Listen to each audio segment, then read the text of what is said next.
যে দুইটা জিনিস কানেক্টেড।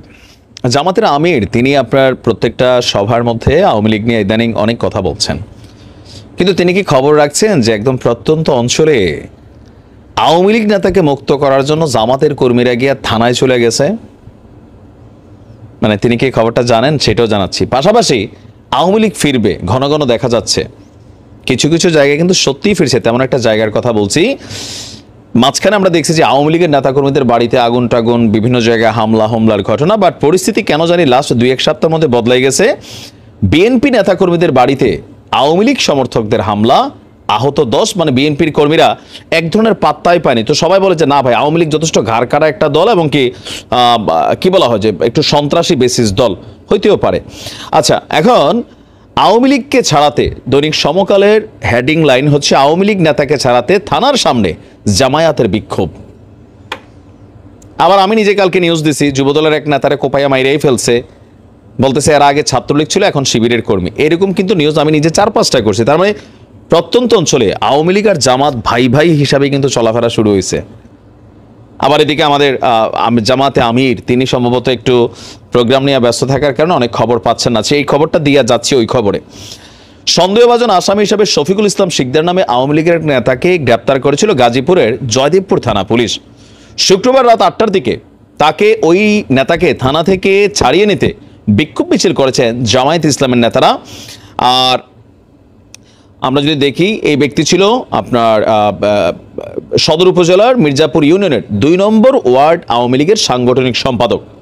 পরে আপনার জামাতের 50 থেকে 60 জন নেতাকর্মী এই মানুষটাকে মুক্ত করার জন্য তারা ওইখানে আসছে। জামাতে ইসলামী গাজীপুর সদর নায়েবে আমির তিনি বলছেন, শফিকুল আমাদের সংগঠনের লোক, গুড, আগাই যান। আওয়ামী লীগ এরকম এক সময় দেখেন না, এখন শিবিরের কমিটি সব আমার, এখন দেখা গেছে কে কার ছিল।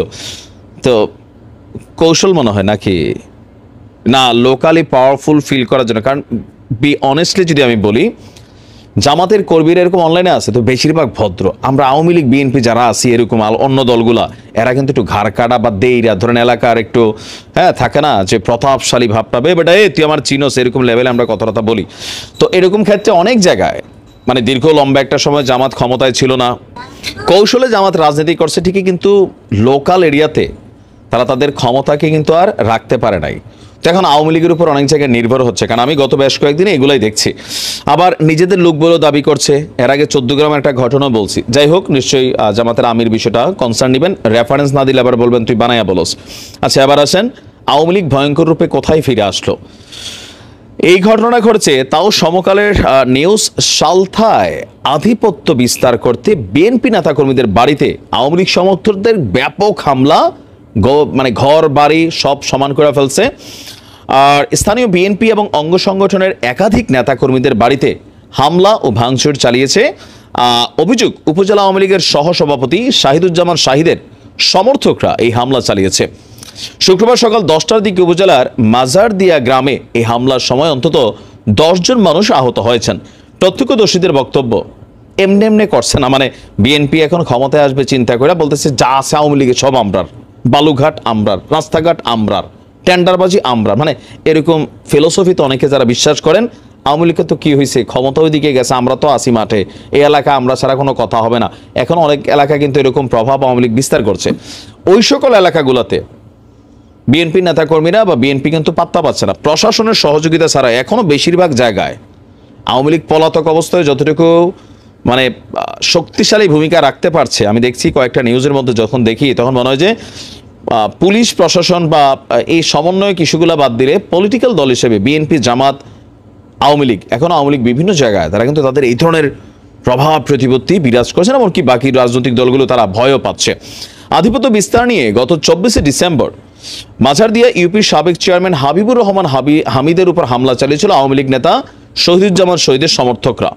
এ নিয়ে স্বেচ্ছাসেবক দলের সভাপতি হারুন মাতুব্বরের সমর্থকরা প্রতিবাদ করলে দুই পক্ষের সংঘর্ষ হয়। আর শহীদের সমর্থকরা এখানে মারধরের শিকার হয়েছে। এরপর শহীদের সমর্থকরা আবার হারুনের সমর্থকদের উপর হামলার পরিকল্পনা করছিল। এরপরে আপনার শহীদের 2 শতাধিক সমর্থক দেশীয় মেশিনারিজ নিয়ে হারুন সমর্থকদের বাড়িতে হামলা চালাইছে আর কি। তো বিভিন্ন জায়গায় বিভিন্ন ঘটনা ঘটছে আমরা যা দেখছি। তো কি মনে হচ্ছে আসলে আওয়ামী লীগের এই ব্যাকবোন পাওয়ারটা কোত্থেকে আসতেছে, নাকি না দল হিসেবে আসলে এরকম ধরেন খুব ঘাড়তেরা, কোনটা? থাকে না এলাকা ভিত্তিক, যেমন ব্রাউনবাড়িয়া লোকদের নাকি ছোটবেলা থেকে একটা কলিজা আলাদা তৈরি হয়ে যায়, অনেকে বলে আর কি, কারণ যেমনি ভাই টেরা বল্লম টলমলের নামে। তো এই ঘটনাগুলো আওয়ামী লীগের নেতাকর্মীদের জন্য খুব বেশি পজিটিভ ভূমিকা রাখবে না, এটা মনে রাখেন। তবে আওয়ামী লীগের নেতাকর্মীদের বক্তব্য, ভাই বাচ্চা থাকতে হলে কিছু তো মাঝে মাঝে লাড়াচাড়া দিতে হয়, দেখি আমি কমেন্টের মধ্যে যে এগুলাই ঘটছে আর কি। তো যাই হোক, ভালো থাকুন, আসসালামু আলাইকুম।